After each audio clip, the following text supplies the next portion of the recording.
Bonjour Guillaume, bonjour à Bonjour tous. Lison. Bonjour Je Lison. suis Lison Leonetti, la créatrice de Maison Nymphéa, et aujourd'hui j'ai le plaisir d'accueillir Guillaume Kaisdak, donc pour un échange autour de l'entrepreneuriat comme voie initiatique, comme voie créatrice. C'est un sujet où on t'a pas beaucoup entendu, l'entrepreneuriat. Donc je suis ravie de pouvoir échanger avec toi là-dessus. Donc il faut savoir que je suis étudiante de Guillaume depuis bientôt 5 ans, même plus je crois. Et en préparant un peu l'entretien, je me rappelais de la première retraite que j'avais fait avec toi en 2022, je crois. J'essaie de me rappeler les dates. Donc c'était il y a déjà 4 ans. Et je me rappelle, cette première retraite, on partageait tout ce qui en était notre parcours. Et je me rappelle, voilà, avoir partagé que j'étais en pleine réorganisation de ma vie. Je me rappelle, j'étais cadre et voilà, en plein chamboulement intérieur. Et voilà, depuis, c'est passé plein de choses. J'ai créé Maison Nymphéa, j'ai créé tout un univers entrepreneurial qui est le reflet de mon monde intérieur. Et donc, en préparant cet entretien, je me disais, vraiment, l'entrepreneuriat, pour moi, ça a été la voie, le chemin par lequel l'enseignement initiatique a touché le monde réel. Et donc, toi, Guillaume, tu es enseignant thérapeute, tu es conférencier, auteur, tu partages beaucoup sur la conscience, la spiritualité, l'ésotérisme.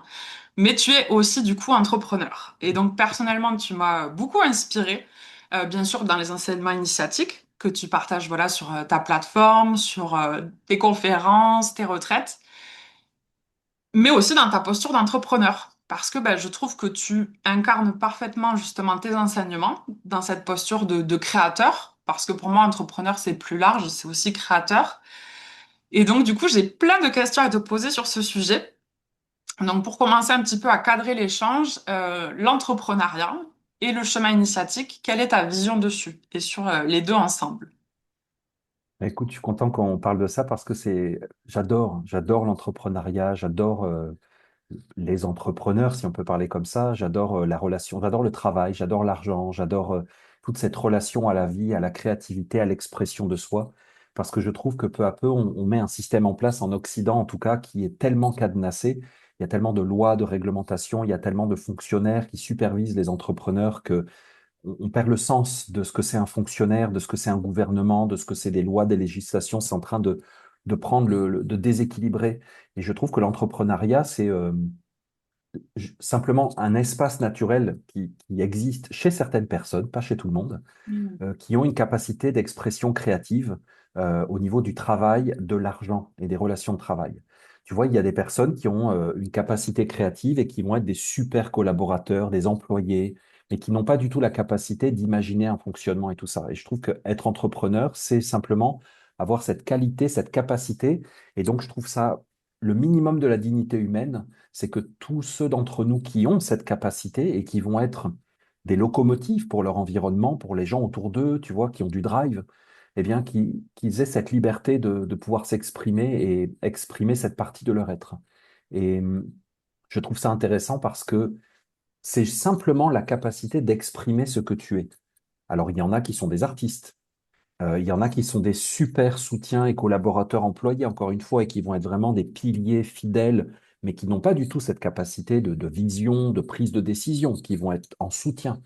Il y a des gens, tu vois, chacun de nous, on a des capacités. Et mon, mon postulat de base, depuis que je suis petit, c'est que Dieu existe et que la vie est bien faite et que l'univers a été créé avec une intelligence qui nous dépasse complètement et que globalement, nous sommes dans un écosystème cosmique, tu vois, énorme et que globalement, les forces s'équilibrent, s'harmonisent et qu'il y a ces principes dans la vie et que donc, dans une société humaine, il y a toujours des entrepreneurs, des non-entrepreneurs, des leaders, des non-leaders, il y a des gens qui, je sais pas, qui ont de la force, il y a des gens qui ont de la sagesse, il y a des gens qui ont beaucoup d'anticipation, il y en a qui n'en ont pas, il y en a qui ont de la créativité spontanée, il y en a qui en ont zéro, et que quand tu mets tout ça ensemble, globalement, ça fait une société fonctionnelle. Et donc, pour les gens qui ont cette fibre entrepreneuriale, je trouve que c'est tout simplement, en fait, la vie. C'est-à-dire que si on t'empêche d'exprimer ça, on va t'empêcher de faire l'expérience de ton être profond. Et tu sais, moi, j'ai grandi, depuis que je suis né, j'entends parler en France, que là, j'ai quitté la France il y a 20 ans, mais je suis né avec la crise. La crise, il n'y a pas de travail, il n'y a plus d'argent, c'est la crise, c'est la crise, c'est la crise, il n'y a plus de boulot, plus de perspective. Et j'ai toujours eu énormément besoin, moi, de de possibilités, d'espace ouvert, de grandeur, de possible, tu vois. Et j'ai vraiment grandi dans ce climat médiatique, tu vois, politique, social, où il n'y avait pas d'opportunité, pas de possibilité, et il fallait se satisfaire de ce qu'on pouvait te proposer ou devenir fonctionnaire pour avoir un CDI indéboulonnable. Tu vois, c'était un peu les deux opportunités. Et donc, j'ai mis plusieurs années à me rendre compte que j'étais un entrepreneur dans l'âme.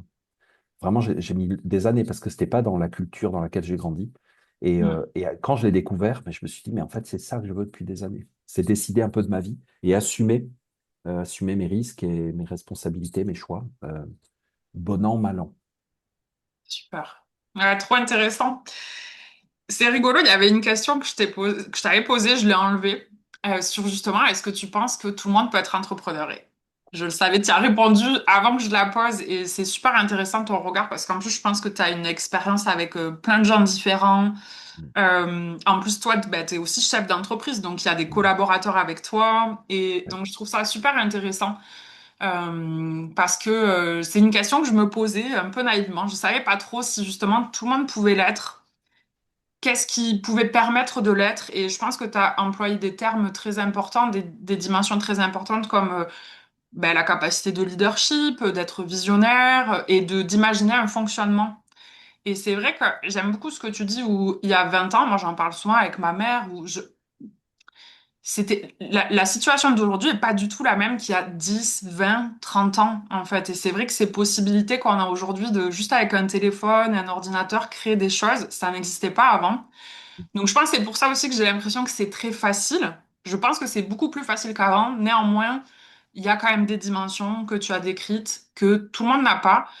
Et je réfléchissais à la nature, quoi. Souvent, tu emploies ces exemples et je me disais, bah, dans la nature, il y a ces fonctionnements aussi collectifs où tout le monde n'a pas un rôle de visionnaire, d'imaginer le fonctionnement, etc. Exactement. Et pour moi, un des petits pièges qu'il y a avec cette idée de téléphone, d'ordinateur, tu vois, de création, c'est que on pourrait croire que c'est les réseaux, c'est être face caméra, c'est parler, dans la communication. Et en fait, non, il y a tout un tas de choses à fournir, à offrir, de services à rendre possible, de choses à créer et tu vois, de compétences à partager qui n'ont rien à voir avec le fait d'apparaître à la caméra et de parler. Et donc, Mm, je trouve que c'est vraiment intéressant de faire ce travail d'identifier en soi qu'est-ce qu'on a comme compétences, comme qualité, qu'est-ce qu'on peut apporter à l'autre et après, pour la partie entrepreneuriale, de voir est-ce qu'on n'a pas peur? Est-ce qu'on aime mm, prendre les risques? Est-ce qu'on a besoin de cette liberté fondamentalement? Ou est-ce qu'on pourrait simplement être un super collaborateur, super autonome, super enthousiaste d'une structure existante? mm. Auquel Oui, cas, on peut être comme un demi-entrepreneur. Moi, par exemple, dans mes relations de travail, tu vois, je n'arrive pas à avoir des employés. C'est pas ma oui. nature, ça me correspond pas. Je n'aime pas ce genre de collaboration. J'ai rien du tout contre les employés ou les patrons, toutes ces notions, pas du tout. C'est vraiment dans mon caractère, tu vois, j'ai énormément de mal avec ça. Je n'aime pas dire aux gens quoi faire, je n'aime pas penser à la place de l'autre, anticiper, tout ça. Et pourtant, c'est des qualités importantes, mais je ne les ai pas. Et donc, j'ai besoin de m'entourer de personnes qui sont un peu des demi-entrepreneurs, tu vois, et qui peuvent me rejoindre dans l'aventure, mais qui ont en partie cette capacité de ne pas avoir peur, d'être capable de Mm, s'organiser soi-même, d'avoir des idées, d'être, tu vois. Sauf que, du coup, dans mon organisation, ils sont à moitié des leaders, puisque mm, c'est mm. nécessairement moi le leader. Il faut forcément qu'il y ait une locomotive. Et ils accrochent les wagons, mais ce sont des wagons auto-moteurs un petit peu, tu vois, qui ont une capacité de propulsion. Sinon, je ressens facilement le poids lourd, moi, des autres. Donc, c'est important d'identifier si on a vraiment cette nature et surtout de ne pas avoir de gêne, de ne pas l'avoir ou de l'avoir un peu. Tu Mm, vois, mm. je ne trouve pas que ce soit nécessairement un must d'être entrepreneur.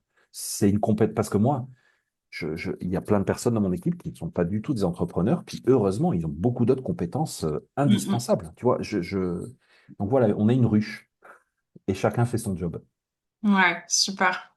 Et c'est vrai, je pensais justement à ton modèle entrepreneurial et en fait, je pense que c'est beau ce que tu décris, mais parce que justement, toi, tu es un chef d'entreprise avec cette vision, avec cet état de conscience et peut-être qu'aujourd'hui, il y a encore trop peu d'entreprises comme ça et peut-être ça a vocation à grandir. Tu vois, une chose qui a été fondamentale pour moi, c'est de comprendre qu'aujourd'hui, on pouvait travailler de façon numérique, c'est-à-dire détaché d'une géographie. Mm, Et mm. du coup, j'ai des collaborateurs dans le monde et de chercher les meilleures solutions pour tout, au niveau Mm. fiscal, au niveau technologique, au niveau des contrats, au niveau tu vois, ta localisation. Et ça m'a énormément ouvert l'esprit et ça a libéré ma créativité. Vraiment. Tu sais, c'est comme pendant le Covid où j'ai beaucoup voyagé pendant le Covid. Et j'étais étonné parce que, tu vois, je me disais, bon, bah, on va voir, mais quand tu écoutais les médias, bah, il n'y avait pas d'avion, personne ne voyageait, tout était bloqué et tout. Puis en fait, tu te pointes à l'aéroport, puis en fait, oui, il y avait un avion, puis bah oui, il fallait des papiers, mais en fait, bah, tu passais, il y avait quasiment personne du coup. Je me suis dit, OK, des fois, on croit quelque chose parce que c'est dans l'ambiance, c'est le discours qui est répandu, mais ça vaut la peine d'aller vérifier par soi-même, tu vois, est-ce que vraiment c'est comme ça? Et souvent, il y a plus d'opportunités, de possibilités qu'on croit. Et moi, d'avoir fait ce mouvement à un moment donné, de penser autrement, mes capacités, mon modèle entrepreneurial, ça a complètement libéré ma créativité et ça m'a permis de trouver des solutions en dehors de ce que je pensais et des limites, tu vois, que je m'étais fixées. Ouais, super. Et justement, donc dans ce chemin de trouver sa voie, tu nous as dit que voilà, il y a eu un moment dans ton chemin où ça a vraiment comme explosé de réaliser que tu étais un entrepreneur né. Donc, trouver sa voie, comment l'entrepreneuriat t'y a mené et qu'est-ce que ça a changé justement dans ton chemin initiatique? En fait, je trouve que c'est un processus continu. Tu sais, on parle de formation continue, voilà. C'est une formation continue, sauf que tu n'as pas besoin de payer, d'avoir des points, une caisse et le gouvernement qui s'insère à l'intérieur. C'est toi-même. Tu es en formation continue et tu gères tes points et ton budget toi-même. C'est qu'en fait, tu es tout le temps en apprentissage, je trouve, sur qui tu es, puis qui tu étais hier, qui tu es aujourd'hui, quel était ton besoin hier, toi, qu'est-ce qu'il est aujourd'hui, quel genre de collaborateur, de collaboration tu cherchais avant, puis les limites de ça, et puis ce que tu croyais sur toi que tu n'étais pas capable. En fait, tu es capable, tu croyais être capable, puis en fait, tu n'y arrives pas du tout. Tu as vraiment besoin de ces collaborateurs-là. Euh, Moi, en fait, tu vois, je veux juste pouvoir faire ce que je suis. Enfin, je pourrais le dire comme ça. Je veux faire ce que je suis. Et donc, pour le faire, je dois nécessairement ouvrir mon propre espace d'expression. Parce que si j'étais, je ne sais pas moi, un boucher, un poissonnier, un plombier, un mécanicien, un ingénieur aéronautique, ben en fait, je pourrais m'insérer dans des cadres existants. Tu vois, on me proposerait un job, un salaire, des contrats, un mode de fonctionnement et tout. Et c'est possible que ça me plaise ou pas. Mais ce que je fais, il y a une dimension artistique, tu vois, dans ce que je fais. Il y a une dimension poétique, il y a une dimension du mode de vie. J'ai besoin d'un certain, tu vois, j'ai certains besoins et donc j'ai besoin d'un cadre sur mesure. Et j'ai longtemps pensé qu'on pouvait me l'offrir et après je me suis dit, mais en fait, il faut aussi que le créer. Tu vois, c'est comme un artiste qui se dit, mais je suis artiste, il faut en plus que je me produise et que je cherche mes dates et que je gère mes finances. Ben oui, ou alors tu signes avec une compagnie, une entreprise d'art, mais tu vas connaître les contraintes. Et ça m'a appris ça sur moi-même, c'est qu'en fait, je suis capable de plus de choses que je pense. Et des fois, tu as la fatigue qui vient et tu te dis, j'ai envie de déléguer parce que je ne peux pas tout gérer, tu vois, j'ai envie juste de me concentrer sur la vision, sur mon talent. Et puis, des fois, c'est génial, ça fonctionne bien, et puis des fois, ça atteint une limite. Et tu as besoin de revenir dedans et de porter ta vision pour qu'elle se réalise. Et il faut être présent. Ça, c'est quelque chose que je trouve parfois pas évident. Et en même temps, je trouve que la vie t'envoie les situations pour que tu te mettes à jour à chaque fois. Tu as pris un mode de fonctionnement à un moment, tu vois, comme moi, par exemple, j'ai fait des voyages initiatiques, c'était des trucs de fou. J'avais dit à mon collaborateur à l'époque, Frédéric, que tu connais, voilà, je vais aller en Égypte. Il m'a dit, tu vas aller en Égypte? Je dis, bah ouais, ma vision, c'est de privatiser complètement un grand bateau de 100 personnes faire une croisière sur le Nil. Elle me dit, mais t'es dingue, c'est un truc de fou. Normalement, c'est une agence de voyage, tu as des professionnels de ça, tu vois. Donc, on est Mhm. allé en Égypte tous les deux. C'était vraiment une aventure incroyable. Donc, finalement, on a fait 3 bateaux comme ça. C'était vraiment génial. J'ai dit à mon ami Pierre, voilà, je voudrais faire un documentaire sur l'Égypte, mais un documentaire inspirant, alternatif. Et il m'a dit, ben, tu vois, des trucs comme ça, tu lances. Mais en fait, il faut porter ta vision. Et, et tu vois au cours du déroulement de tes opérations, tu t'aperçois des limites, tu t'aperçois des manques, tu t'aperçois des raisons aussi, des motivations profondes. Pourquoi tu as eu cet angle mort? Pourquoi tu n'as pas voulu prendre un collaborateur? Pourquoi tu as mis un truc sous le tapis en te disant non mais ça va le faire, puis en fait c'est un problème. Pourquoi au contraire tu as préparé ton truc et puis en fait tu as perdu en créativité, en spontanéité, tu vois? et tu es en première ligne des conséquences de tes choix. Et j'aime beaucoup cette sensation. Donc, Mm. je trouve que c'est vraiment une démarche initiatique parce qu'elle te parle de toi et elle te confronte à des réalités, tu vois, multiples.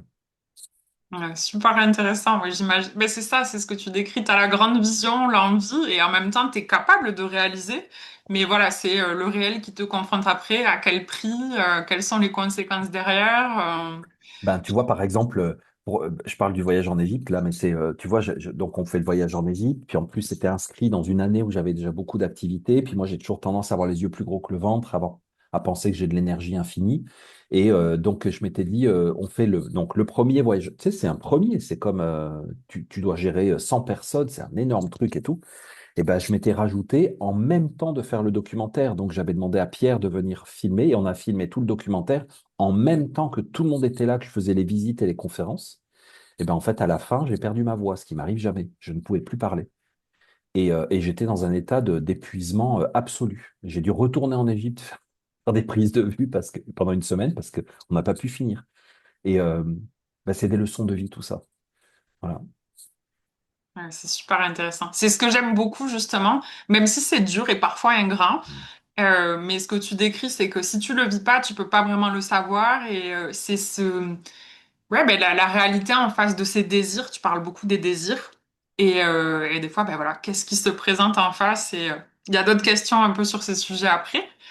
Je voulais te poser une question sur ton histoire. Moi, c'est un aspect que je vois beaucoup dans l'entrepreneuriat, c'est que souvent, ce que l'on a à offrir au monde à travers son entreprise, à travers sa création, c'est comme une transformation de son histoire. Ben, d'ailleurs, c'est tout le symbole de ce que je fais avec le nénuphar, Maison Nymphéa, tu sais, transformer la vase en lotus, en fleurs.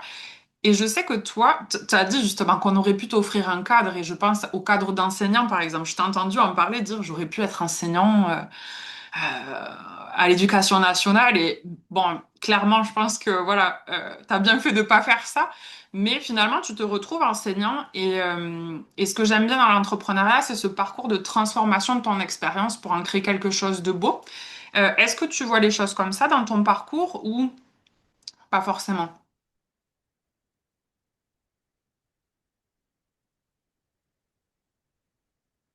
Tu vois, ma première expérience entrepreneuriale, elle était dans une entreprise. Et en fait, j'ai galéré des années parce que j'étais employé avec une âme d'entrepreneur dans une entreprise, à vouloir être le moteur d'entreprise, d'initiatives, de projets.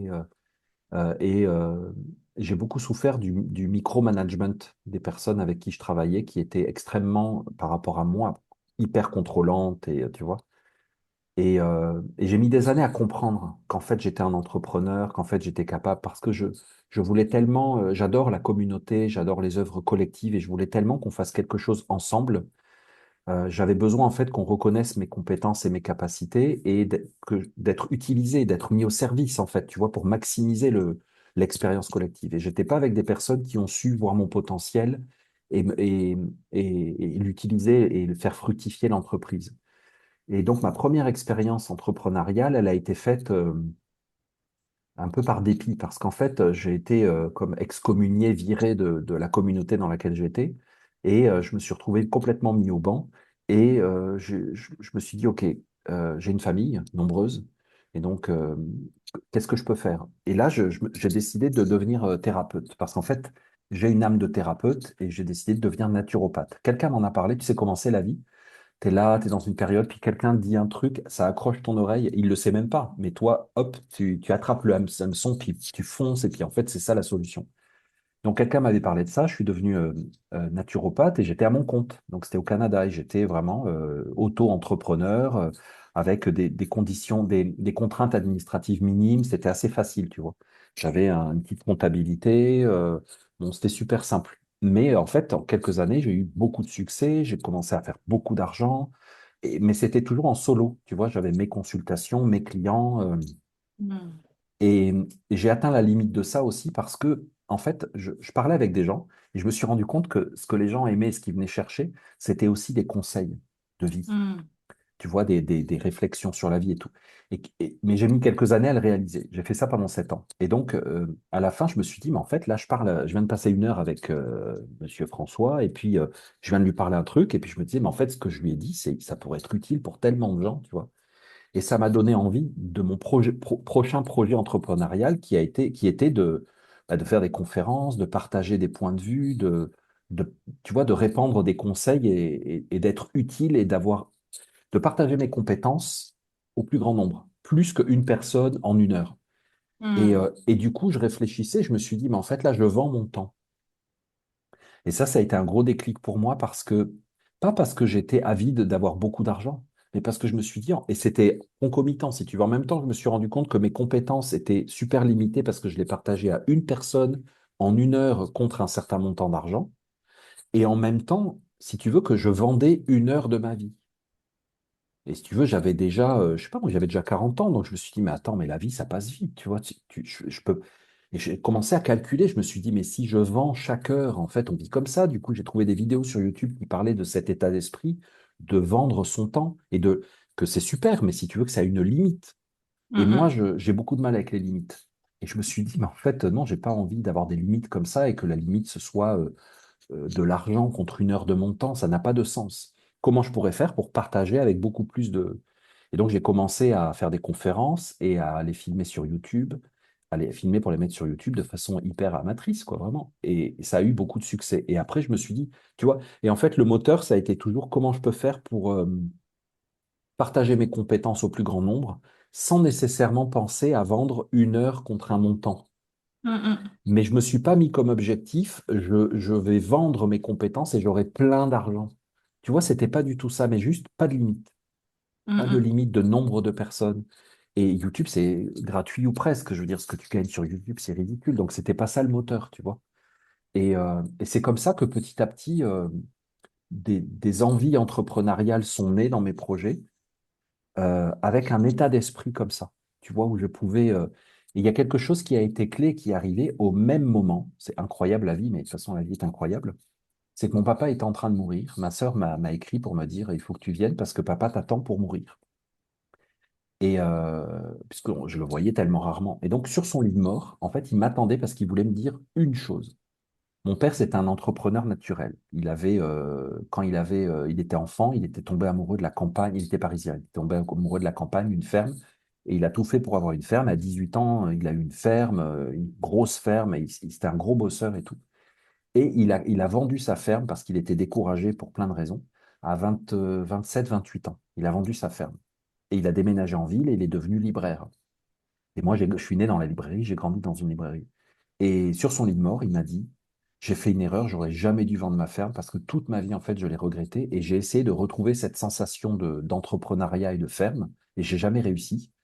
Et en fait, il m'a donné un document, c'est sa biographie qu'il avait écrite et elle s'arrête quand il a vendu sa ferme parce que pour lui, le reste n'avait pas été sa vie.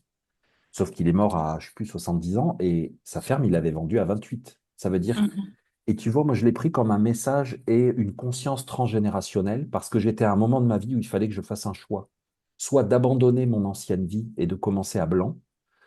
Et tu vois, et moi, je l'ai pris comme n'abandonne pas ton ancienne vie, mais prolonge-la, réincarne-la, réinvente-la, mais sans renoncer à tout ce que tu as fait avant, mais garde-le et serre-toi-en pour avancer, au lieu de faire une cassure comme ça, tu vois. Et ça a complètement conditionné ce que j'ai fait dans ces années-là. Et, et c'est ce qui explique tout mon chemin aujourd'hui d'entrepreneur. Et j'ai vraiment récupéré de lui parce que je me suis rendu compte que c'était un entrepreneur dans l'âme et qu'il avait fait au départ vraiment un choix en réaction. Tu vois, il était Mm. fatigué, il était lassé, il était amoureux, voilà. Et qu'en fait, c'est pas des bons critères. Et qu'en fait, il faut pas renoncer à tes tripes, euh, tripes ES, tu vois, à ton ventre, à ton fond, tu vois, au fondement de ta personnalité, même quand tout est difficile, même quand les gens sont contre toi, même quand tu es amoureux et tout ça, rien ne peut justifier que tu renonces à qui tu es parce que finalement, si les gens t'aiment vraiment, ils vont t'aimer tel que tu es. Ils vont pas dire c'est super, mais arrête d'être un fermier ou un entrepreneur ou un artiste. Tu vois, non. Tu vois, on t'aime comme tu es et essaie d'arranger ta vie en fonction de ça. Et ça a vraiment guidé mes choix jusqu'à aujourd'hui. Merci pour ce partage, c'est hyper inspirant. Parce que voilà, tu as toute cette expérience et quand on est plus en avant sur le chemin, plus tôt sur le chemin, c'est hyper inspirant de pouvoir se guider comme ça. Et ce que j'aime beaucoup, ce que j'ai observé, et tu viens de l'illustrer, c'est comme des fois, il y a des étapes, on a l'impression que c'est là où on doit être, mais finalement, ce n'est qu'une étape pour préparer la suite, un peu comme tu as dit, toi, tu étais thérapeute et c'est hyper important dans ton chemin, puisque comme tu te Mm. décris, tu es enseignant-thérapeute, mais finalement, ça t'a amené à une autre dimension et qui sait quelle est la suite. C'est ça. Ça te Euh, permet, je trouve, d'être conscient que tu es toujours dans un fil en train d'être tissé et hmm, d'essayer de ne pas couper, casser. Même si tu transformes, des fois tu transformes vraiment à 300, à 180 degrés, tu vois, mais de toujours garder conscience et aimer ce que tu as fait et accueillir ce que tu as fait.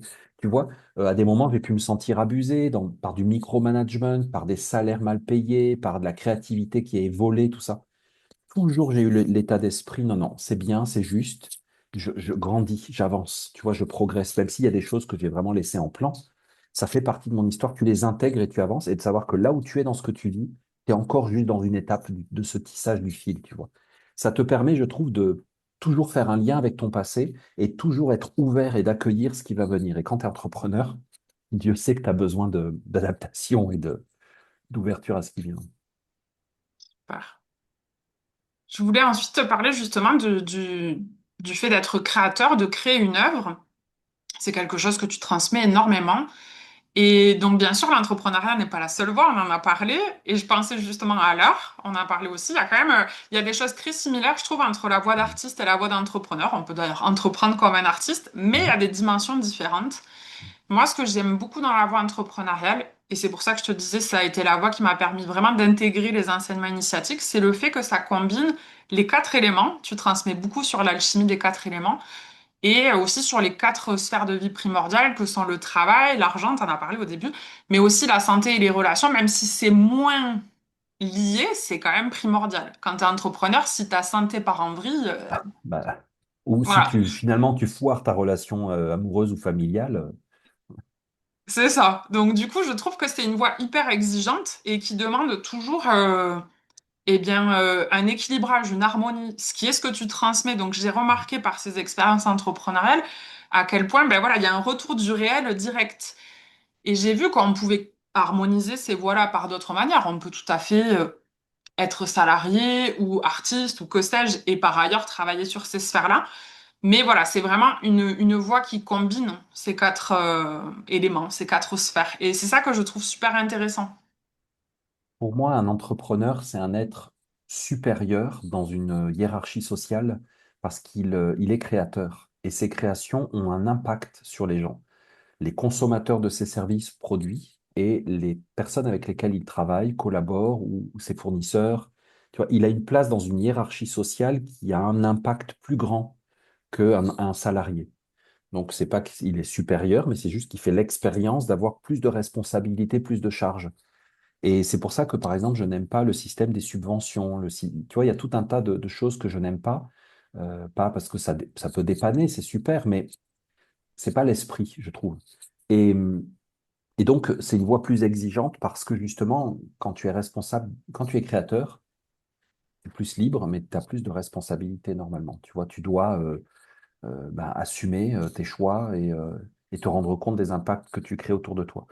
Et tu vois, quelque chose qui est important pour moi, et on en parle dans mon équipe avec mes collaborateurs, c'est que au-delà de ce que tu fais exactement, euh, et je prends souvent l'exemple des plombiers, tu vois des gens qui ont un métier comme ça qu'on pourrait imaginer qui est très matériel, très concret. Un électricien, il vient, il te met une prise, tu vois. En fait, non, c'est que ce que tu transmets en vrai et l'expérience que tu fais toi d'entrepreneur, c'est au-delà de tes services, de tes produits, de ton activité propre. Et c'est quoi? C'est la qualité de présence, la qualité d'expérience que tu fais, la qualité de vie que tu as, toi-même si tu es en solo ou en équipe quand tu travailles à plusieurs. Et donc, je suis hyper choqué quand je vois, tu sais, des fois on voit les émissions françaises, nous on vit à l'étranger depuis longtemps, donc Cauchemar en cuisine où voilà, Philippe Etchebest, il va dans un resto qui est en déprime, tout le monde est en burn-out et tout ça. Et je suis hyper choqué quand je vois comment les gens bossent. Alors, bien sûr, c'est des exemples extrêmes parce que voilà, ils sont au bord de la faillite, tu vois. Mais comment les gens préparent la nourriture en hurlant, en se détestant, en haïssant leur job, en ayant juste envie de gerber, tu vois, tellement ils en peuvent plus de bosser et tout. Ils sont dans la haine, la colère, la frustration, la peur, la dépression totale. Et en fait, c'est ça que tu transmets à la société autour de toi, à tes employés et puis à tes clients. Et donc, pour moi, c'est super important. Je trouve qu'aujourd'hui, là où on est rendu, on est en 2026 et on n'est plus dans d'anciennes mentalités. Je trouve que on a tous envie de qualité de vie. Et tu vois, j'ai vachement de mal à trouver, par exemple, un coiffeur, un barbier qui me correspond. Parce que ben voilà, on prend des petits jeunes, ils sont pas formés, on leur donne pas le goût du travail, on valorise pas ce qu'ils font, on leur donne pas l'amour du métier, on leur apprend des trucs vite fait, on les paye au lance-pierre, c'est l'usine. Il n'y a pas de présence, il n'y a pas de qualité de présence, ni dans l'équipe. Il y en a parfois, sûrement, peut-être vous en connaissez, mais euh, j'ai du mal. Tu vois, j'ai du mal. Souvent, je vais dans des magasins, je trouve que les vendeurs sont pas là. Tu vois, ils sont juste là avec leur téléphone, puis voilà, ils te vendent un truc vite fait, puis ils passent à la caisse, tu vois. Je trouve qu'il y a une espèce de... Et c'est super important. Donc, au-delà de tes produits et services, ce que tu vends, c'est l'expérience de vie que tu fais avec ta boîte. Et je trouve que quand tu aimes ta vie, et moi, ça a toujours été mon... Je l'ai remarqué quand j'étais en solo, tu vois, naturopathe, les moments où j'étais pas concentré, les moments où je voulais faire autre chose dans ma vie, où j'avais d'autres projets, où j'étais moins là, tout de suite, mon chiffre d'affaires baissait, mes coups de fil diminuaient, parce qu'en fait, j'étais plus aussi présent, j'avais pas autant de plaisir à le faire. Donc ça veut pas dire qu'il faut avoir du plaisir pour avoir de l'argent, mais c'est qu'en fait, tout simplement, quand tu aimes ce que tu fais, tu vas avoir juste ce dont tu as besoin et je n'ai jamais manqué de rien. Et vraiment, je pense que la vie fonctionne sur cette loi. Et donc d'essayer de trouver, de ne pas avoir peur du coup, des fois de prendre des décisions pour essayer de se recentrer sur qu'est-ce qui pourrait assurer la meilleure qualité de présence dans ton expérience avec tes collaborateurs, avec tes clients, avec ton travail, avec ce que tu fais. Je sais pas, tu es architecte, tu vas passer plein d'heures sur ton logiciel AutoCAD à faire tes trucs, tu vois. Donc, tu as, toute une partie un peu ingrate, un peu invisible qui ne se voit pas. Il faut que tu aimes ça. Tu vois, il faut que tu aies du plaisir, même si tu n'aimes pas forcément cet aspect-là de ton travail, ou je sais pas, tu n'aimes peut-être pas les relations avec la clientèle, mais dans un ensemble, globalement, il faut que ça te plaise. Parce que c'est vraiment ça. Et donc, si tu vis pas le fun et l'enthousiasme avec tes collaborateurs. Tu vois, moi, j'ai pas envie qu'un électricien vienne chez moi au bord du burn-out et puis juste pour prendre de l'argent et partir, tu vois. J'ai pas envie de ça. Je veux pas non plus qu'il soit en train, c'est pas le Club Med, tu vois, en me disant, oh, je suis trop content d'être venu réparer votre prise électrique.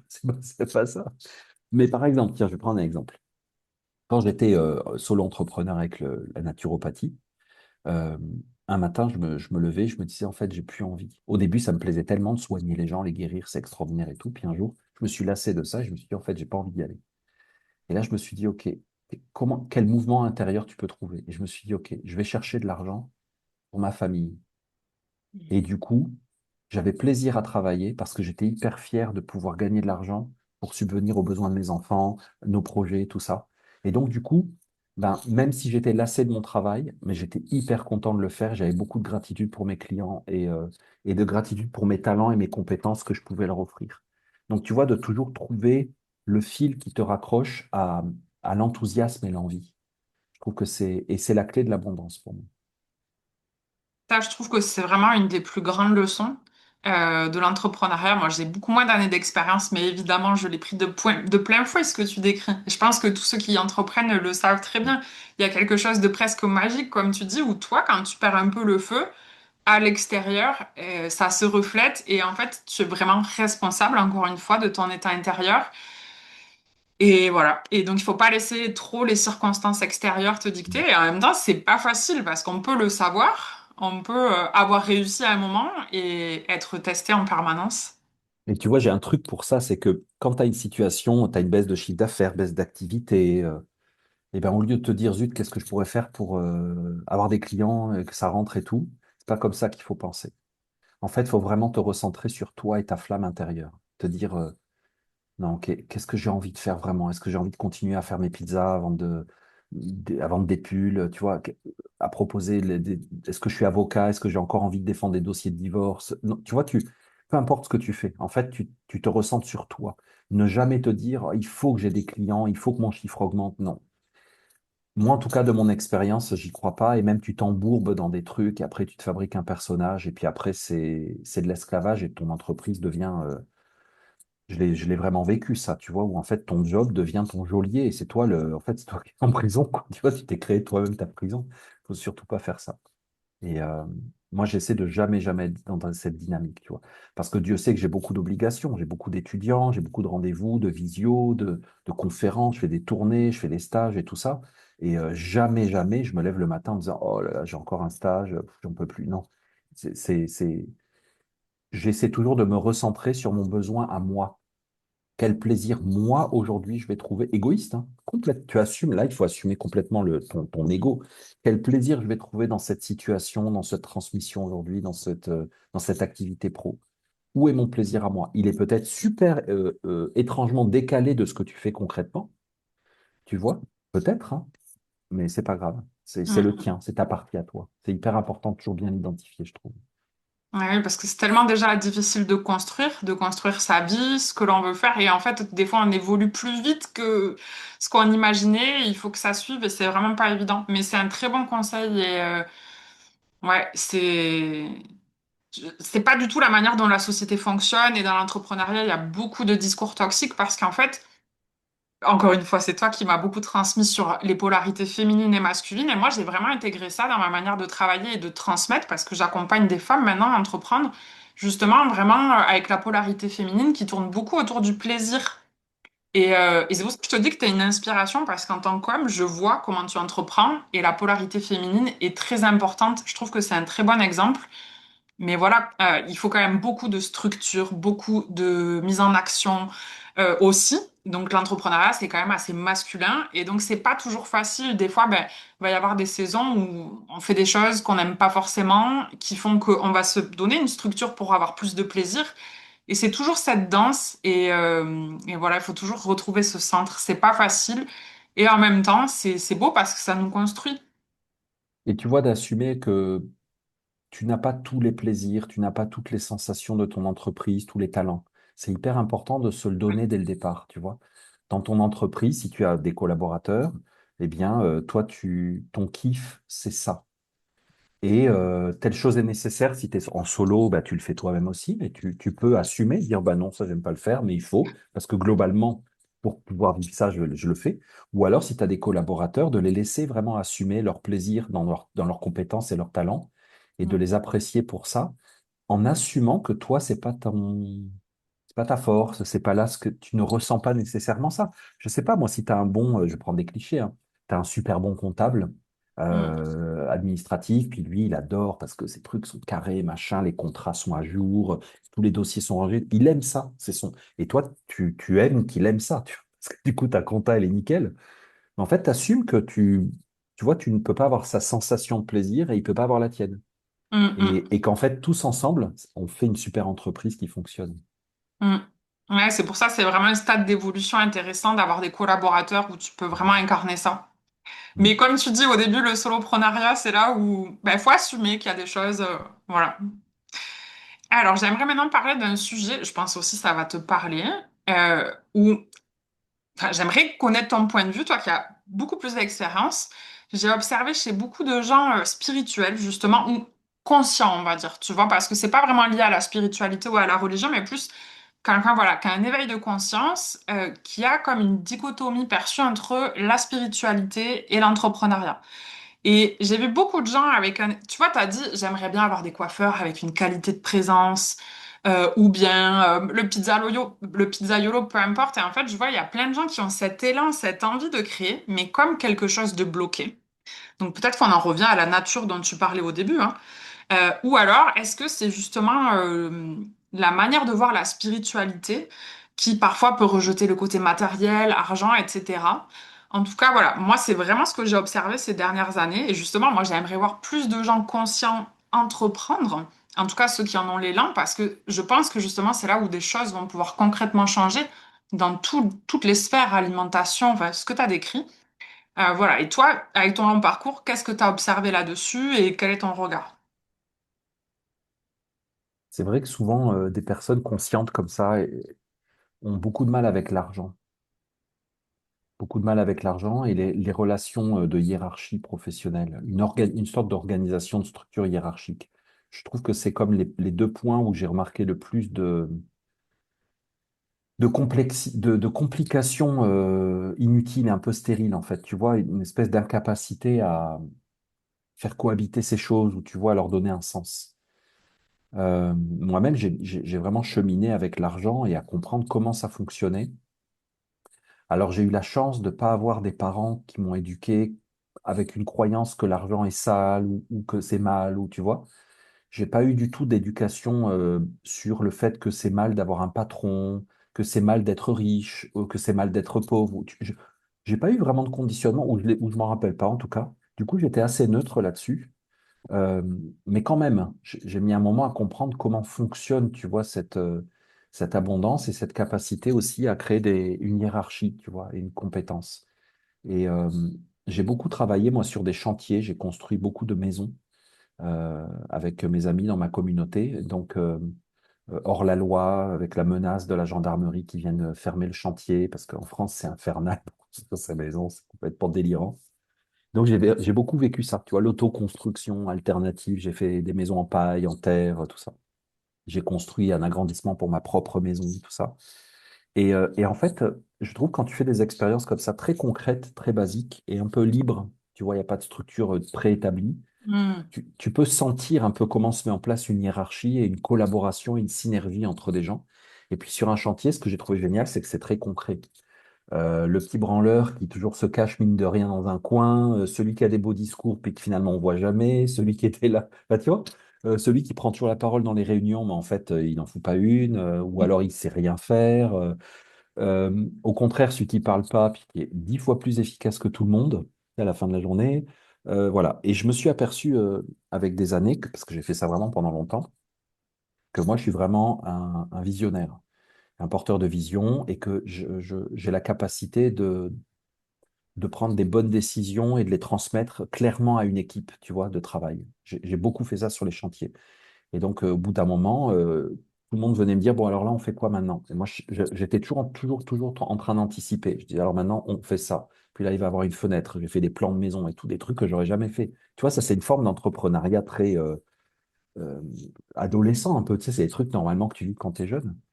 Et, euh, et donc, du coup, j'ai développé la capacité de travailler en équipe et, euh, et de tisser des liens comme ça. Alors, pour l'argent, je l'ai développé plus tard quand j'étais avec naturopathe, où là, Hmm. j'ai développé une conscience de ce que je te disais, mon heure de travail, qu'est-ce que je vends finalement? Est-ce que je vends ma vie? Est-ce que je vends ma compétence? Combien je vaux? Mais en fait, ma vie n'a pas de valeur. Tu sais, tu as ce super reel qu'on voit sur Insta où le gars, il dit dans la vie, il se balade dans la rue, tu sais, alors si je vous donne 10 millions de dollars, est-ce que vous accepteriez de mourir demain? Alors, les gens disent, bah non, bon, bah, il faudrait que je vous donne combien? 1 milliard? Bah non, même pour 1 milliard, en fait, j'ai pas envie de mourir demain. Bah, donc, une journée de votre vie, ça vaut plus qu'1 milliard, du coup. Bah, tu vois, et tout d'un coup, tu te mets à penser autrement. J'ai développé cette sensibilité à l'argent et je me suis rendu compte qu'en fait, c'est souvent une fausse préoccupation dans le sens où le plaisir s'incarne en argent, en fait ta capacité à jouir de la vie de façon saine et équilibrée entre je suis participatif de mon plaisir et je reçois le plaisir de la vie, eh bien en fait, l'argent fonctionne comme ça. Et que tu ne manques de rien parce que tu as toujours ce qu'il faut pour les plaisirs justes, Hmm. Hmm. sont justes. Et c'est quand tu es en recherche de plaisirs désordonnés, déséquilibrés, que tu as des problèmes d'argent parce que tu vas avoir des désirs qui dépassent en fait ta capacité de jouissance.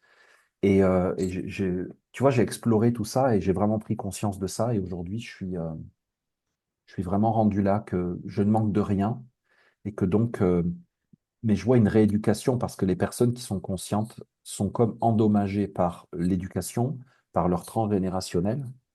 Alors en France, c'est très, très socialiste que voilà, les patrons, c'est des salauds, les entrepreneurs, c'est des exploiteurs potentiels, que les employés sont des victimes systématiques. C'est un peu on retombe facilement sur ces trucs-là et que l'argent, il faut pas en avoir trop, il faut faire des échanges où on est un peu gêné de demander de l'argent. Ce qui m'a fait beaucoup de bien, moi, c'est les années au Québec. Tu sais, c'est en Amérique du Nord et du coup, la relation à l'argent est très, très désinhibée, complètement différente.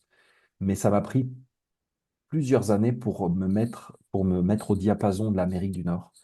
Et maintenant, j'y suis. Et puis, voilà, je parle facilement d'argent. Je n'ai pas de problème à parler d'argent et tout ça. Et je trouve que, du coup, je pense que beaucoup de Français vont nous écouter. On est beaucoup plus guindés, les fesses serrées et un peu mal à l'aise avec ça.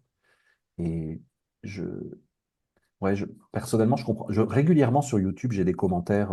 Oui, Jésus se faisait pas payer. Sous-entendu, Guillaume Kézac, tu fais payer tes services.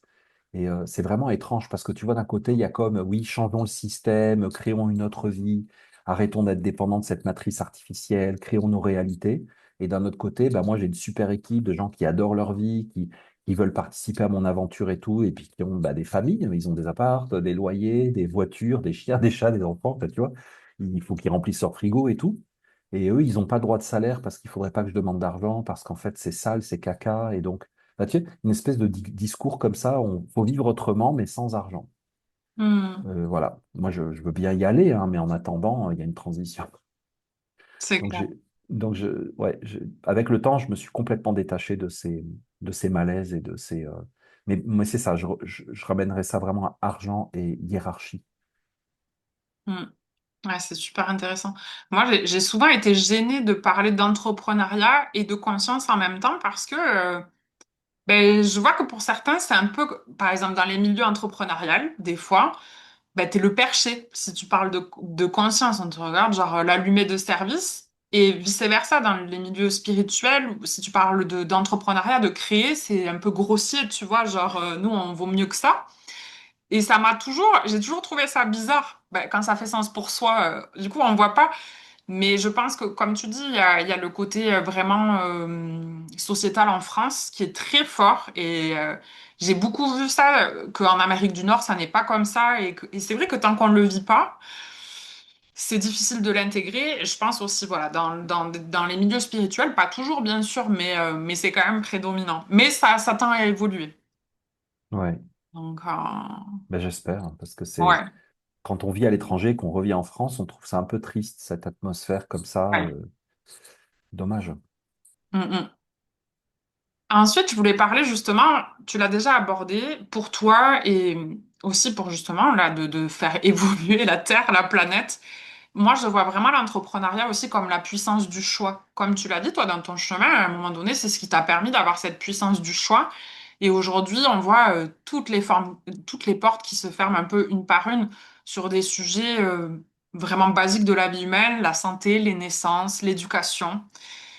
Et justement, moi, dans mon expérience, j'ai vu que la puissance du choix, et on peut parler clairement, la puissance financière, le fait d'être libre sur son temps, de pouvoir s'organiser, influe énormément.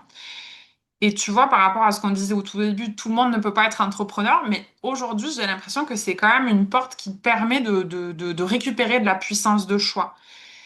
Et voilà, pour organiser sa vie, son lieu de vie, l'éducation de ses enfants, son mode de vie, je vois vraiment la différence.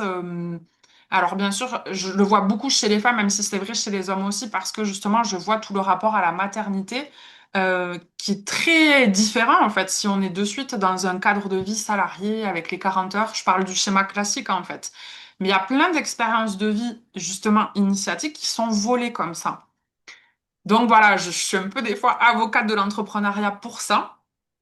Parce que je me dis, bah, ça te fait récupérer cette puissance du choix, de pouvoir organiser ta vie, en tout cas dans certains moments de vie. Alors que justement, tu vois, les gens imaginent pas du tout entrepreneur et maman qui vont ensemble comme si c'était, tu vois, parce que l'image de l'entrepreneur, c'est celui qui charbonne à fond, qui est tout le temps en train de bosser, qui s'épuise, alors que pas du tout.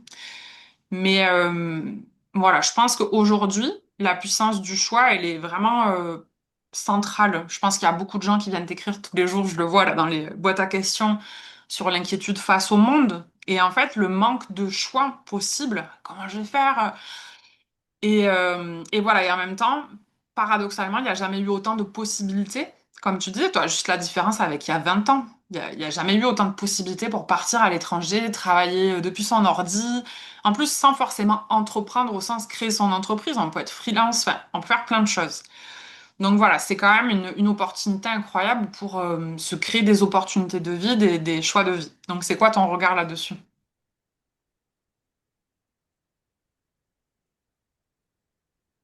Peut-être qu'il y a des entrepreneurs qui sont entrepreneurs un peu héréditaires ou un peu à fond dans le système, tu vois, qui vont vraiment jouer selon les règles du jeu et puis qui ont beaucoup de contraintes, qui souffrent, qui galèrent et qui n'ont pas cette liberté intérieure, en fait. Parce Mm. que des fois, j'écoute des gens en Europe qui croulent sous les impôts, les réglementations et tout ça, et puis je comprends pas. Alors des fois, bah oui, tu as une entreprise locale, tu as une pizzeria, forcément, tu es soumis à la totalité, tu as le tout, là, tu es euh, mais des fois, je me dis, il y aurait peut-être d'autres façons de s'organiser. Mais il y a des personnes qui sont entrepreneurs, mais qui n'arrivent pas à expandre leur capacité de choix au-delà du cadre qui leur a été donné. Mais à nos décharges, parce qu'on est tous un peu comme ça quand même, on a été éduqués. C'est-à-dire, à l'école, on t'a jamais encouragé à avoir le choix, on t'a jamais appris à gérer tes choix, on t'a Enfin, alors, je sais maintenant, on demande aux petites filles, aux petits garçons s'ils veulent être garçons ou filles. C'est comme le choix. Alors tout d'un coup, c'est les enfants, ils peuvent pas choisir entre un éclair au chocolat et un millefeuille. C'est parce que c'est difficile, mais alors là, mais de manière générale, on n'est pas éduqué au choix. C'est pas quelque chose qu'on pousse. Mais je me dis que on vit une époque de révélation, ça sert de révélateur pour voir un peu qu'est-ce que tu as dans le ventre, tu vois. Qu'est-ce que tu as au fond de toi?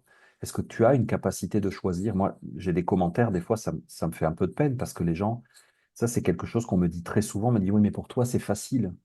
Alors, bah, évidemment, pour toi, oui, tu as une vie de rêve, alors forcément, tu donnes des leçons aux autres. Mais moi, j'ai grandi en France, j'ai été à l'école, j'ai eu mon bac, j'avais pas du tout une vie de rêve.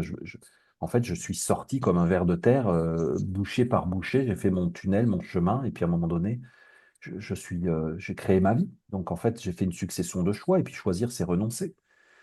Tu vois, moi, j'ai renoncé à plein de choses nécessairement. J'ai renoncé à vivre en France, par exemple, et c'est une renonciation, un renoncement, parce que bah, la France, c'est génial. Voilà.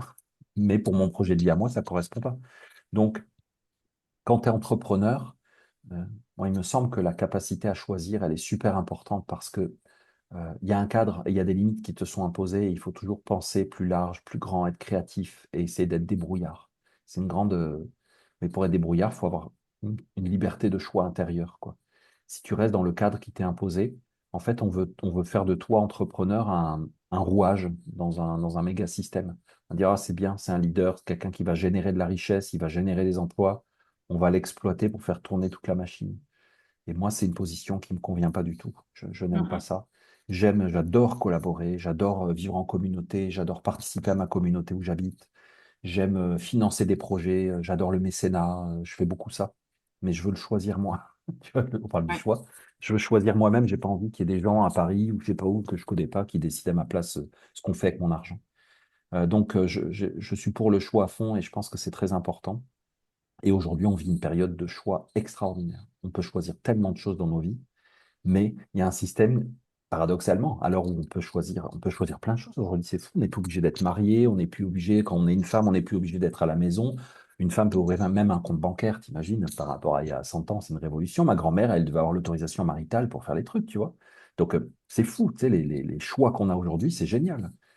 Et bien, malgré ça, tu t'aperçois qu'en fait, les prisons sont intérieures et Mhm. que même si on te donne des choix extérieurs, si on t'a emprisonné à l'intérieur, en fait, tu vas pas utiliser ta capacité de choix. En fait, tu vas faire juste les choses pré, euh, pré-programmées, tu vois, et tu vas finalement avoir une vie qu'on a déjà attendue et que tout se passe comme prévu.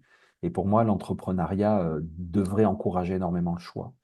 Mais franchement, je trouve qu'être entrepreneur en France, pour moi, il y a une dimension héroïque. Et j'admire beaucoup les entrepreneurs français parce que vraiment, je ne sais pas comment vous faites. Le reste du monde, franchement, la quasi-totalité du reste du monde est tellement plus légère. C'est vraiment Mhm. héroïque. Alors des fois, tu n'as vraiment pas le choix, il faut que tu bosses de là et puis c'est comme ça. Oui.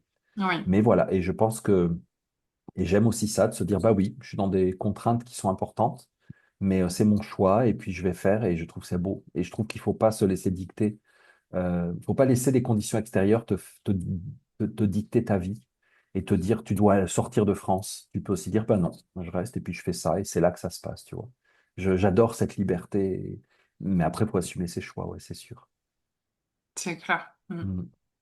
Mm. Ouais, J'aime bien ça, je trouve que c'est un message que tu véhicules souvent et c'est hyper libérateur de se dire, bah oui, il faut faire avec son contexte en fait. Et voilà, et dans l'entrepreneuriat, moi souvent je me suis dit, bon ben ok, plus on génère d'abondance, plus en fait on se fait presser par l'État, mais en fait il faut, bah, c'est comme ça, c'est le contexte. Et en fait, si Hmm. on est dedans, il faut pas se concentrer là-dessus et se dire, bah ok, bah, Non. je vais générer plus d'abondance pour moi, pour créer des projets. Et oui, c'est pas idéal, mais aujourd'hui c'est la contrainte et ça sert à rien en fait de se prendre trop la tête dessus. Et tu Et vois, c'est ce que tu disais, excuse-moi, le choix, c'est ça justement. C'est ben que oui. tu assumes ton choix, tu vis avec ton choix. Et donc, moi, j'ai choisi de quitter la France pour l'éducation de mes enfants, mais c'était une méga contrainte et j'ai renoncé à des choses.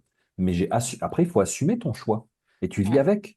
Donc, en fait, je dis pas que j'ai pris la seule bonne décision, mais Mhm. j'ai pris la bonne décision pour moi ou alors la décision. Et puis après, j'ai dû vivre avec. Et toute ma famille a dû vivre dans mon choix bon an, mal an, pour le meilleur et pour le pire. Et donc, en fait, quand tu es entrepreneur, mais c'est ça que tu fais. Tu fais tes choix et ben après, tu assumes. Hein. Ouais. Ouais, moi, je suis en plein dans ce passage-là, là où la question de l'école se pose, et je repars. J'aime beaucoup parce que ça aussi, tu as toujours eu un discours pas du tout culpabilisant. On t'a dit, bah moi, c'était mon expérience, et je trouve ça intéressant parce que, ben ouais, ça pose aussi des grandes questions là, hein. Les entrées à l'école, quel choix on fait et tout ça. Et en effet, bah des fois, on a des contextes, des cadres auxquels on ne peut pas échapper, et du coup, il faut composer avec et assumer ses choix. Et ouais, tout un autre sujet que tu abordes beaucoup aussi, la parentalité. Ouais, C'est mais quand pour même. moi, être un entrepreneur, c'est faire des choix tactiques. Tu vois, tu choisis tes Oui, priorités, tu hiérarchises tes priorités, puis après, tu fais tes choix. Et en même temps, tu es toujours en remise en question et en ajustement, en adaptation. Sinon, ton entreprise, elle va planter au bout d'un moment. Mais c'est ça, être un entrepreneur. Donc, en fait, un papa et une maman, ils ont une entreprise qui s'appelle la famille, en vrai. carrément. C'est pour ça qu'il y a une partie de moi où je me dis, mais les mamans, en fait, elles ont ce truc inné. Les papas aussi, bien sûr. Mais il y a les mamans, des fois, je vois des femmes qui n'ont pas du tout confiance en elles, qui voient pas ces capacités-là. Et je me dis, mais attends, mais t'as eu tous ces enfants, t'as organisé Ouais, tout ça, mais si, si, il y a des choses. Mais ouais. Non, non, les familles sont des entreprises, vraiment. ouais. Et comme tu as dit, après, c'est vraiment des programmations et c'est voilà, c'est Exactement. chacun avec soi-même, c'est tout un travail. Ouais. Ok. Peut-être une dernière question. Tu l'as un peu abordé, je trouve que c'est hyper important. C'est sur l'alignement, justement, quand on est entrepreneur, parce qu'avec ce regard conscient, bien sûr, où on essaie voilà, de créer son œuvre, de créer qui l'on est, d'être auteur de sa vie. Et justement, ces moments où l'alignement peut un peu disparaître hein, ben, par la force des choses, par les nécessités de l'entrepreneuriat. Donc voilà, quels sont ces challenges-là? Est-ce que tu as des clés à nous donner là-dessus? Je pense que tu nous as donné des réponses déjà. Et il y a un sujet, moi, où je me suis toujours questionnée. On parle de vendre son âme de manière générale, que voilà, c'est un grand piège de l'incarnation et tout ça. Et je me disais, ben, dans l'entrepreneuriat, où est la frontière? Et du coup, ça pose la question de qu'est-ce que c'est vendre son âme? Parce que quand on crée une œuvre à partir de son âme et que l'on vend ce que l'on crée, c'est quoi la différence entre le côté mal ou bien de faire ça? Moi, tu vois, je poserais d'abord dans ma réflexion le principe de la liberté et de l'expérimentation, c'est-à-dire que bon, il faut se détendre. La vie, c'est une grande école, on est en train d'apprendre, et puis on chemine. Et puis, ben, justement, si tu vis, c'est pour faire l'expérience de la vie. Sinon, tu ne ferais que vivre la même vie que ta maman, qui aurait vécu la même vie que ta grand-mère pour être sûr de rien faire de mal, ou de savoir ce qui va se passer ensuite. Enfin, tu vois. Donc, si on vit ces époques, et en plus quand tu es entrepreneur, où tu te jettes à l'eau, où tu découvres, où tu explores, où tu... Donc, principe fondamental, on se détend, la vie est un grand exercice, c'est une école, et tu es en train de faire des expériences. Voilà. Et ensuite, tu vois, pour moi, il y a une notion qui est super précieuse, c'est une notion que j'ai trouvée dans un grand sage que j'adore qui s'appelle Plotin, qui a vécu vers le 200 ans après Jésus-Christ. Et Plotin, il parlait, c'était pas que lui, mais de participation au monde et que en fait l'être humain participe au monde. Et ça, c'est important parce que on pourrait avoir la conception que le monde est créé, puis que les choses sont comme ça, et puis que c'est tout, puis que nous, on doit se débrouiller pour pas faire le mal, pour faire le bien, pour être une bonne personne, pour aller au paradis plutôt qu'en enfer, en essayant de faire le moins de vagues possible. Et ça, il y a des gens qui sont comme ça dans leur sensation générale, dans leur tempérament, dans leur caractère. Et il y a des gens qui utilisent ça pour maintenir les gens dans une passivité, dans une crainte permanente et un non-entrepreneuriat, tu vois. Parce que tu pourrais te tromper, tu pourrais faire du mal, donc reste là où on te dit. Et ce principe de la participation au monde, il est précieux pour moi parce que je me dis que si l'homme a été fait créateur, l'homme a été fait par un Dieu créateur à son image et sa ressemblance, c'est ce qui est écrit dans la Genèse. Ça veut dire que l'homme est créateur et on le voit bien dans la nature. L'homme est créateur par rapport aux autres créatures, mais c'est fou. L'homme peut faire beaucoup plus de choses. Il peut faire le bien, le mal, il peut faire le chaos, il peut faire la magie, la beauté. Enfin, c'est fou. Et il est conscient en plus de ce qu'il fait, en tout cas pour beaucoup. Et donc, je pense que le principe de la participation au monde, il est essentiel. Et il est essentiel à contempler à l'intérieur de toi et te dire, au-delà de mon job, tu vois, voilà, maison nymphéa, tu proposes des services, tu proposes des produits, tout ça, tu as cheminé. Mais au-delà de ça, quelle est ta participation au monde? Tu vois? Et de sans arrêt revenir là-dessus en se disant, mais en fait, moi, j'ai envie de faire l'expérience de quoi dans ma vie? Je suis plombier, j'ai une entreprise de plomberie, tiens, on va prendre même, j'ai 15 plombiers, tu vois, c'est une méga entreprise de plomberie dans ma région. Mais moi, je suis une âme. Est-ce que je suis un plombier? Tu vois, est-ce que mon âme est un plombier? Parce que c'est. Non, quelle est ma participation au monde? Qu'est-ce que j'apporte? Est-ce que quand je vais mourir, on va dire, oh, c'était un bon plombier? Mhm. Tu vois, au-delà de la plomberie, donc au-delà du service ou du produit que tu vends, au-delà de la compétence, au-delà de ton diplôme, quelle est ta participation au monde? C'est pour ça, je pense que beaucoup de personnes aujourd'hui n'ont plus envie nécessairement d'intégrer des grosses boîtes dans lesquelles tu es juste un. Tu fais des bullshit jobs avec des pseudo-réunions et tu fais des pseudo-rapports que personne ne lit. Enfin, tu connais tout ça très bien, même dans les grosses boîtes célèbres. Euh, Tu vois, où en fait, il y a une espèce de mascarade générale où on se fait tous un peu croire qu'on bosse parce qu'il faut toucher les budgets, les subventions, puis il faut que ça continue. Donc voilà, tout le monde, un peu comme à l'école où on fait tous semblant d'être là. Mais je participe à quoi, tu vois? Donc, tu quittes, par exemple, le salariat parce que tu dis, je vais être entrepreneur, je vais créer mon projet parce que je veux que ça ait du sens. Mais quel est ce sens? Et tu vois, je trouve que souvent, on se trompe. On va se dire, voilà, je vais faire du vinaigre bio dans les Cévennes parce que c'est comme un cliché de ce qui est bio, organique, et ça fait du sens. En circuit local court, sans déchets, zéro déchet, empreinte carbone neutre et tout ça. Mais il faut aller plus loin que ça. Parce que sinon, là encore, tu laisses un système te dire ce qui est bien et ce qui est mal. Auquel cas, bosser chez Thales ou chez Dassault serait mal, et faire du Mhm. vinaigre bio dans les Cévennes, ça serait bien. Mais tu peux être le roi des connards et faire du vinaigre bio dans les Cévennes. Tu comprends? Et tu peux être une belle personne consciente et lumineuse et bosser chez Dassault. Moi, je refuse les évidences comme ça grossières. Alors, perso, je bosserai peut-être pas dans l'industrie de l'armement parce que ça correspondrait pas à mes valeurs. Mais même, tu vois, je veux pas aller dans des clichés. Donc, ça veut dire que moi, je vous conseillerais, vous tous qui nous écoutez aujourd'hui, de vous poser des questions plus profondes. Oui, alors je sais pas, j'ai rejoint Biocop. Tiens, je travaille dans une Biocop parce qu'il y a des valeurs et tout ça. Moi, j'ai eu plein de gens qui ont bossé dans des structures comme ça super et puis qui m'ont dit que c'était l'enfer, l'équipe, le manager, je sais pas. Il y a des problèmes humains partout. Donc la question, c'est l'être humain. Donc en fait, c'est toi. C'est pas l'autre, c'est pas l'entreprise nécessairement. Encore une fois, à moins qu'on te demande toute la journée d'assassiner des gens, on prend des trucs extrêmes, mais pour la plupart d'entre nous, on peut trouver des jobs et tout a plein de sens. Donc en fait, c'est quelle est ma participation? Je suis chef de chantier dans une entreprise BTP. Mais c'est pas, ton âme n'est pas chef de chantier, tu ne fais pas de BTP, tu vois. Donc, que- voilà. Et moi, ce mot-clé, quelle est ma participation au monde, c'est essentiel pour moi parce que je fais des vidéos YouTube, mais je ne suis pas un YouTuber. Je veux dire, même à la limite, tout ce que je dis, on s'en fout. Ce que je dis, ça n'a pas de sens. L'important, c'est qui je suis et ce que j'incarne. Parce que, ultimement, l'autre, ton frère, ta sœur humaine, euh, a besoin de toi et de ton authenticité, de ta capacité à être ton âme. Et en fait, c'est ça que tu veux incarner. Et tu vois, tu es un entrepreneur, je sais pas, tu as monté un camion pizza, tu ouvres un magasin de tricot, tu vois, pour dire n'importe quoi dans tous les domaines, tu es architecte, peu importe ce que tu fais. Ce dont on a besoin les uns des autres, c'est d'être là, de se sentir et de savoir qu'il est possible d'être. Il est possible de s'incarner, il est possible d'être en authenticité, il est possible de vivre, d'exister, tu vois, d'être. Et en fait, c'est ça. Donc, quelle est ta participation? Et si pour être, tu as besoin d'être un entrepreneur, entreprends. Si pour être, tu as besoin d'être un employé, tu as besoin de sécurité, tu as besoin de régularité, sois qui tu es et sois-le pleinement. Tu vois, si pour être, tu as besoin d'action, tu n'es pas du tout un intello, un philosophe, toi, tu as besoin d'être dans la matière et de faire des trucs. Je sais pas, moi, c'est pour être, tu as besoin d'être agriculteur et d'avoir des ruches et de faire du miel. Et toi, les discours, ça te passe au-dessus de la tête. Mais sois qui tu es. Tu vois, moi, j'ai envie d'avoir.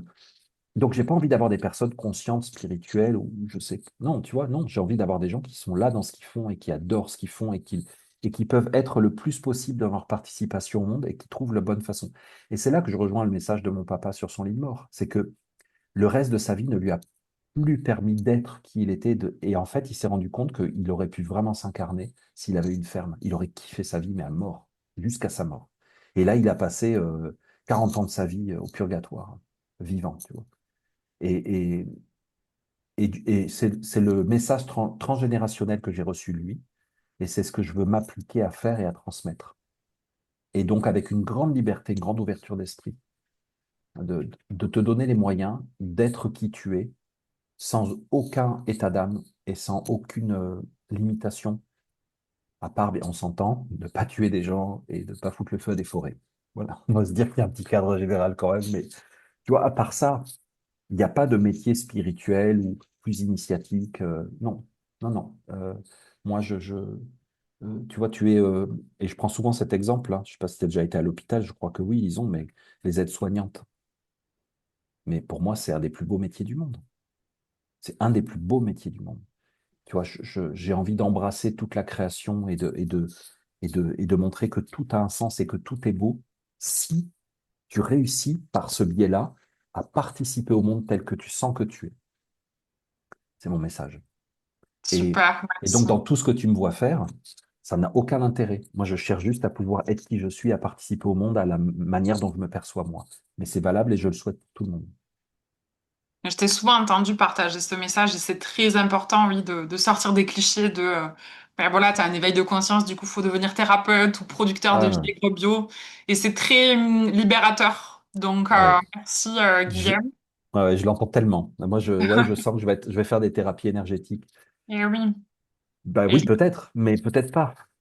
tout à fait. Mais c'est important, tu vois, toi qui as tout ce chemin, qui partage l'enseignement initiatique, que ça vienne de toi et incarner aussi à part une posture d'entrepreneur, ça légitimise beaucoup et c'est important. Parce que ouais, moi, je suis passée par là aussi quand je me suis questionnée.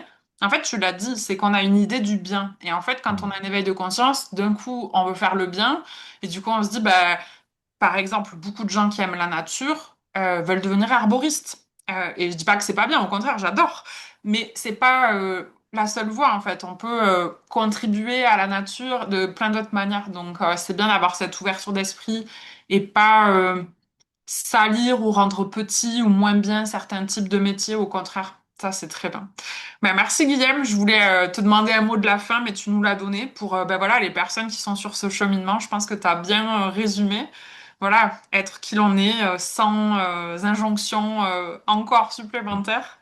Donc merci pour cet échange et à Merci à bientôt. toi, Lison, parce que j'adore rencontrer des univers et puis pouvoir échanger et partager un point de vue dans des univers différents. On en a besoin, on a besoin de différence. On croit qu'on vit dans un monde avec beaucoup de diversité, puis je trouve qu'il y a une espèce d'uniformisation parfois du discours. Alors c'est bien de ventiler dans différentes directions. Merci pour l'opportunité. Merci, à bientôt. À bientôt.